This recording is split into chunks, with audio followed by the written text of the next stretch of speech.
धीरे धीरे करके आप देखिए यहां मिल्कीपुर में जीत हासिल हुई, क्योंकि अयोध्या एक बड़ी नाक का सवाल था रुझानों की अगर हम बात करें। और दिल्ली में आम आदमी पार्टी की सरकार भी जाती दिख रही है रुझानों में। नहीं, आप उसमें झारखंड मुक्ति मोर्चा को भूल गई, जो झारखंड में बीजेपी को बिल्कुल एक तरह से परास्त कर चुकी थी। तो ऐसा नहीं है। इस चुनाव में एक संदेश तो बिल्कुल क्लियर है कि इस चुनाव में हारने के बाद भी कांग्रेस एक तरह से जीतेगी इसलिए कि कांग्रेस कहीं भी नहीं है। पूरे आप दिल्ली के चुनाव देखिए, चाहे आप मिल्कीपुर देखिए, तो लोकतंत्र में होता क्या है, जनता ही हर बार जीतती है और बदलाव होना चाहिए। अब बदलाव होने से तब पॉलिटिकल पार्टी कंट्रोल में रहते हैं, मतलब जनता की बात मानते हैं, सुनते हैं, समझते हैं और उसके हिसाब से काम करते हैं। अगर ऐसा नहीं होगा तो फिर इमरजेंसी भी आ जाती है। याद करिए आप, इमरजेंसी का दौर भी हम लोग बार बार जिक्र करते हैं। तो कुल मिलाकर मिल्कीपुर का जो चुनाव है ना, ये तो प्रतिष्ठा का विषय है ही।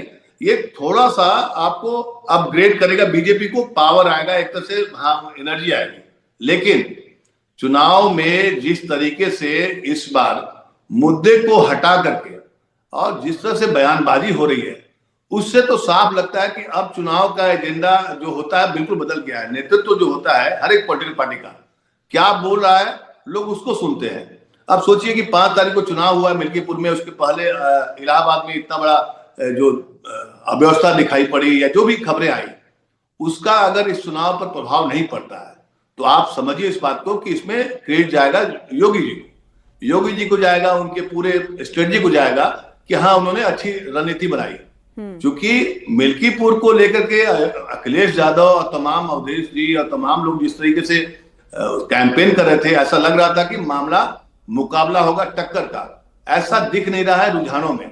हम रुझानों की बात नहीं करेंगे, उस पर विश्वास नहीं करेंगे, लेकिन इस चुनाव में इतना तो साबित होगा कि कांग्रेस को इसमें हर जगह जीत की खुशी दिखाई पड़ रही है। क्योंकि अगर अखिलेश यादव कमजोर होते हैं तो इंडिया ब्लॉक में जो तमाम बातें होती है कांग्रेस को अलग थलग करने की या नेतृत्व बदलने की, उससे उसको बल मिलेगा।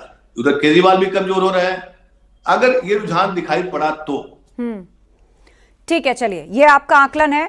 और इस वक्त हम आपको बता दें दिल्ली से सबसे बड़ी अपडेट है, और बड़ी अपडेट ये कि 27 साल बाद बीजेपी सत्ता में वापसी करती दिखाई दे रही है। कम से कम अभी तक के जो रुझान है वो उसी ओर इशारा कर रहे हैं।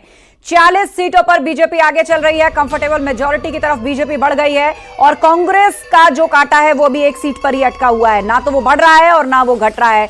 27 सीटों पर आम आदमी पार्टी आगे इस वक्त चल रही है। प्रियंका गुप्ता जी हमारे साथ है, कांग्रेस की प्रवक्ता।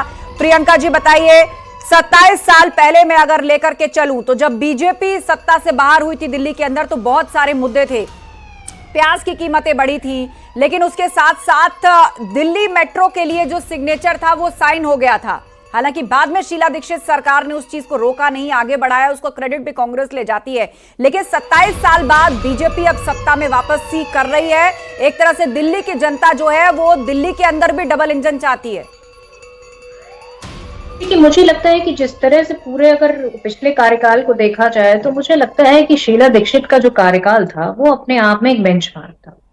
जिस तरह से उन्होंने दिल्ली को ग्रीन स्टेट बनाया, दिल्ली में जो है जिस तरह से सीएनजी बसों को लाई जिससे पोल्यूशन कम हो सके, जिस तरह से मेट्रो में आप कहूंगी कि पूरी तरीके से मैं कह रही हूँ कि केंद्र के साथ मिलकर उन्होंने किया। क्योंकि उस समय इतनी बहसबाजी नहीं हुआ करती थी। जब केंद्र में आपकी सरकार थी बीजेपी की, तब भी शीला दीक्षित जी को काम करने में कोई दिक्कत नहीं होती थी। वो पूरी तरीके से उन्होंने जनता के लिए सारे काम किए।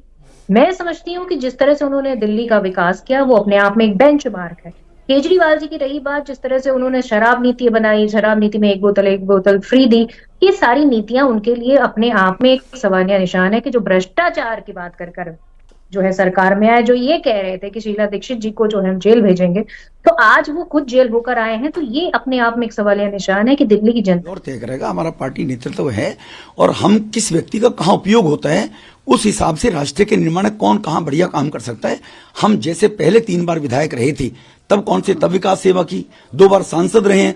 हम राष्ट्र के विकास के लिए, क्षेत्र के विकास के लिए, लोगों की सेवा के लिए राजनीति में हैं। मोदी साहब के 11 साल का टेन्योर और गुजरात का 12 साल का टेन्योर देख लिए। सेवा मोदी साहब ने सेवा की है।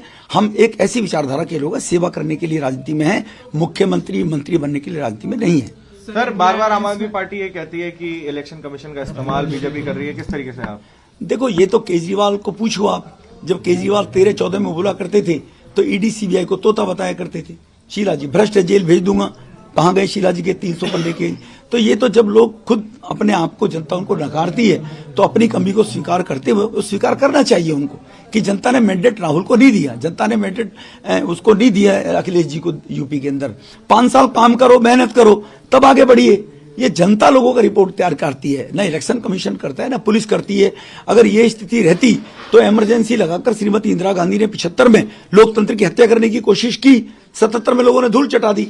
तो ये तो लोकतंत्र का दुनिया का सबसे बड़ा राष्ट्र भारत है।